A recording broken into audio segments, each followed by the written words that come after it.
Ang babae na namatay 1 taon na ang nakalipas, ay biglang nagkaanak sa loob ng kabaong. Gusto ng lalaki na buhatin ang bata. Ngunit ang babae ay mahigpit na hinawakan ang bata at ayaw pakawalan. Ang lalaki ay umiiyak at nagsabi, "Anak, ipagkatiwala mo ang bata sa akin. Ikaw ay magpahinga ng mabuti." Ang kahangahangang bagay ay pagkatapos lamang niyang sabihin ang mga salita, ang babae ay biglang nagpakawalan ng kanyang hawak sa kamay. Nangiti ang lalaki at itinali ang bata sa kanyang bisig. Ang babae na namatay 1 taon na ang nakalipas. Bigla na lang umiyak ng dahan-dahan ang mga mata. Ang mga taga-baryo ay nagulat nang makita nila ito. Ang lahat ng ito ay magsisimula ilang araw na ang nakalipas, noong gabi. Noong gabi na iyon, ang tiyuhin ay bumangon upang magluto ng lugaw na ibebenta kinabukasan. Bigla na lamang lumitaw ang babae sa pintuan at nagsabi na gusto niyang bumili ng lugaw. Ngunit sinabi ng tiyuhin sa kanya, "Ang aga mong dumating, hindi pa nauulam ang lugaw." Ngunit naisip ng babae na bumili pa rin. Kaya walang magawa ang tiyuhin kundi hayaan siyang maghintay ng sandali. Sa ganitong paraan, nagluto ang tiyuhin ng 1 mangkok ng lugaw para sa babae at ibinenta sa kanya. Habang tinitingnan ng malayong likod ng babae, may bahagyang pangamba pa rin ang tiyuhin. Sa ganitong oras, ang isang babae ay maraming panganib sa labas, Sa oras na ito, nagising na rin ang tiyahin. Tinanong niya kung sino ang dumating kanina. Sinabi ng tiyuhin na isa lang itong bisita. Pagkatapos ay naglinis na ang mag-asawa at naghanda para magbukas. Ngunit pagdating ng tanghalian, habang tinitignan ng tiyahin ang pera, natuklasan niyang may kasamang maliit na bato sa mangkok. Siya ay nagtatanong sa kanyang kasosyo kung ito ay nagiging pabaya na. Nakakagulat na tinanggap niya ang bato bilang pera. Sinabi ng tiyuhin na maaaring ito ay biro ng sino man na nagtapon ng bato sa mangkok. Ngunit ang tiyahin ay nagbilang at napansin na kulang ng eksaktong 1 mangkok ang perang kinakailangan. Kaya pinayuhan ng tiyuhin na maging maingat sa pagtanggap ng pera sa hinaharap. Pagkatapos ay umalis na siya upang pumunta sa pamilihan. Sa daan, nakasalubong niya ang 2 kapitbahay. Kaya inilabas ng tiyahin ang isyu na ito para pag-usapan. Sila ay parehong mga kapitbahay sa bayan. Hindi alam kung sino ang sobrang masama. Ang pag-inom ng lugaw ay ginamit pa ang bato bilang pera upang linlangin ang tao. Ngunit parehong kapitbahay ang nagsabing, "Lahat tayo'y nakatira sa parehong baryo, kaya't kilala natin ang isa't isa. Hindi dapat may gumawa ng ganitong kahayupang gawain. Kayo ay bumabangon ng maaga araw-araw upang magbenta ng lugaw. Baka na-encounter ninyo sa gitna ng gabi ang hindi magandang bagay." Matapos sabihin iyon, hindi mapigil ang napasinghap ang tiyahin sa takot. Inudyukan ng mga kapitbahay na mag-ingat ang tiyahin sa gabi. Pagkatapos sabihin iyon, agad siyang umalis ng may takot. Ngunit hindi inaasahan, kinabukasan ng madaling araw, ang babae ay biglang pumunta upang bumili ng lugaw. Ang tiyuhin ay mas maingat ngayong pagmasdan. Kumpirmado na tunay na pera ito. Habang papunta na siya upang maghanap ng sukli para sa babae. Ngunit hindi niya alam na bigla na lang nawala ang babae sa labas. Paglabas ng tiyuhin, tinawag niya pa ang babae. Ngunit walang sumagot. Sa kanyang isip, tunay nga itong isang kakaibang tao. At ang mas kakaibang bagay, matapos magising, binilang ng tiyahin ang pera. Natuklasan na ang pera sa mangkok ay naging bato ulit. Ang mag-asawa ay parehong nagulat. Naalala ng tiyahin ang sinabi ng kapitbahay kahapon. Iniisip na tiyak na nakaharap sila sa hindi malinis na bagay. Kaya't agad silang humingi ng tulong sa isang pari. Lumitaw na, "O dakilang Diyos, ang mabilis na paanyaya sa Diyos." Pagkatapos ng ilang ritual, sinabi ng pari sa mag-asawa, "Tunay nga na nakakita kayo ng multo. At isang babae pang multo pa. At tiyak na darating ulit mamayang gabi." Ang dalawang ito ay takot na takot. Ngunit sinabi ng pari na hindi dapat itong nakakasama ng tao.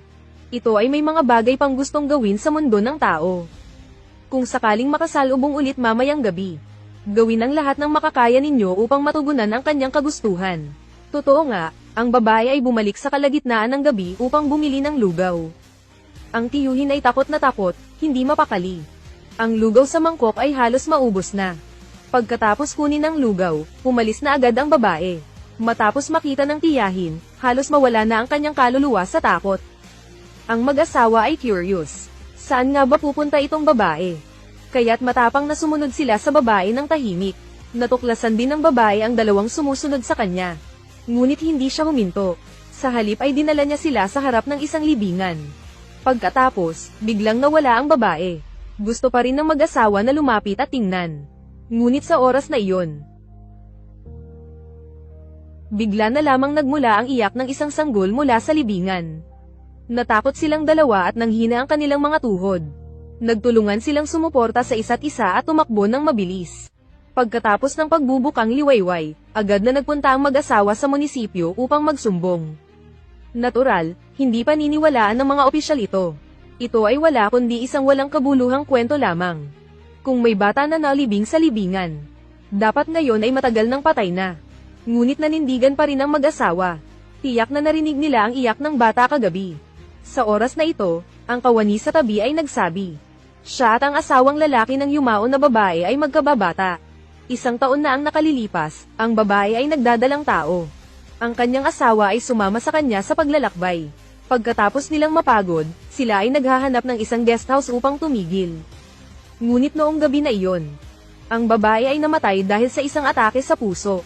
At ang kanyang asawa ay iniuwi sa kanilang nayon upang ilibing.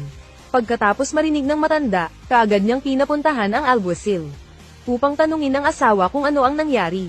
Ang alguacil ay nakahanap ng lalaki upang ipaliwanag ang sitwasyon. Matapos marinig ng lalaki, siya ay lubhang nabigla. Dahil noong nakaraang gabi, siya ay nanaginip. Siya ay nanaginip na nakayakap ang kanyang asawa sa isang bata sa tabi ng kama. At ipinakiusap sa kanya na mahusay na alagaan ang kanilang anak. Noong siya'y nagising, hindi niya masyadong pinag-isipan ito. Ngunit ngayon, sa muling pagsasaalang-alang, tila may kakaibang bagay sa nangyari. Sa wakas, pumayag ang lalaki na buksan ang libingan. At pagkatapos ay nangyari ang eksena noong una. Ang asawang yumaon na 1 taon na ang nakakaraan. Siya ay biglang nagluwal sa kabaong ng isang bata para sa kanyang asawa. Ang lalaki ay nagsumpa ang mag-alaga ng mabuti sa bata hanggang sa ito'y lumaki. Inakala nila na ang bagay ay magiging tahimik na. Ngunit hindi inaasahang ngayong gabi. Habang ang lalaki ay inihahagod ang bata patungo sa pagtulog, biglang unti-unting nagpakita ang kaluluwa ng kanyang asawa. At pagkatapos ay hinalikan ng noo ng bata. At dahan-daang nilagyan ng kumot. Biglang nagising ang lalaki. At nakita niyang ang kanyang asawa ay naging isang multo. Ang lalaki ay nagsabi sa kanya na siya'y namimiss. Ang babae ay umiiyak habang nagsasabi, "Kailangan mong mabuti pang alagaan ang aming anak. Sa susunod na buhay, magkikita pa rin tayo." Pagkatapos, bigla na lang siyang nawala. Sa isang pagbalink ng mata, 18 taon ang lumipas. Ang anak ng multo ay lumaki na at naging isang dalagang matanda na. Ang ama ay nagbigay sa kanya ng pangalang Xiaoyu. Ngayong araw, si Xiaoyu ay nagbabalak pumunta sa pamilihan. Biglang lumitaw sa paligid niya ang 2 multo. Isa sa kanila ang nagsabing siya ay inabuso ng isang magnanakaw at namatay. Ngunit ngayon ang magnanakaw ay tumakas patungo sa munisipyo. At bintangan ng asawa niyang siyang pumatay. Umaasa sila na si Xiaoyu ay makatulong sa kanila. Ngunit tinanggihan ni Xiaoyu ang kanilang hiling. Ang 2 multo ay patuloy na sumusunod sa kanya. Nakikita ng mga taga-baryo na siya'y mag-isa at nagsasalita mag-isa. Kaya't sinasabi nila na talagang hindi normal ang bata na isinilang sa kabaong. Marahil dahil ipinanganak si Xiaoyu sa loob ng kabaong. Si Xiaoyu ay mula pa noong bata ay mayroon ng kakayahang makita ang mga bagay na hindi nakikita ng karaniwang tao. Nakakakita siya ng mga bagay na hindi nakikita ng karaniwang tao. Pagbalik ni Xiaoyu, tinanong niya ang kanyang ama kung ano ang nangyari. Kaya't ibinalita ng ama ang tungkol sa kanyang ina. Pagkatapos marinig ang kwento, umiiyak si Xiaoyu na umaagos ang kanyang mga luha. Kaya pala'y napakadakila ng kanyang ina. Sinabi ng ama na may mga kaluluwang naghanap sa kanya. Tiyak may mga hindi pa natutupad na kahilingan. Umaasa na makakatulong ang anak na babae sa abot ng kanyang makakaya. Kaya't agad na pumunta si Xiaoyu sa munisipyo. Sa mismong lugar, tinutukoy ang mga kasalanan ng magnanakaw. Sinabi pa niya na may mga bakas ng kuko ng yumao sa kanyang balikat. Pinag-utos ng matanda sa alguacil na habarin ang damit upang tingnan, at tunay nga ay tama. Nakitaan din ng mga ebidensya sa bahay ng magnanakaw. Ang patoto ng tao, ebidensya, at mga bagay na nakuha ay nagtugma. Nais ng matanda na ikulong siya sa death row. Ngunit ayaw pa rin aminin ng taong ito. Ito ay nagalit sa multo ng babae na kanyang pinatay. Natakot ang magnanakaw nang makita ang multo ng babae. Agad niyang inamin ang kanyang mga kasalanan. Sa wakas, ipinasok siya ng alguacil sa malaking kulungan. Samantala, agad na pinakawalan ang asawa ng multo. Ang bagay ay nalutas. Lubos na nagpapasalamat ang multo sa tulong ni Xiaoyu. Pinayagan ni Xiaoyu siyang mag-reincarnate agad. Pagkatapos ay biglang naglaho ang multo na parang isang bola ng berdeng ilaw. Inakala na ang mga bagay ay natapos na rito. Ngunit biglang, nang humarap si Xiaoyu, sa likod niya biglang dumami ang mga kaluluwa ng mga namatay nang hindi makatarungan. Lahat sila ay nagnanais na hingin kay Xiaoyu ang kanilang katarungan. Kaya nagsimula si Xiaoyu na tumulong sa mga kaluluwang ito na hinanap ang kanilang katarungan. Nagsimula si Xiaoyu na magtrabaho sa mga kaso ng katarungan at hanapin ang tunay na salarin. Dahil dito, naging kilalang abogada si Xiaoyu sa lokal na lugar.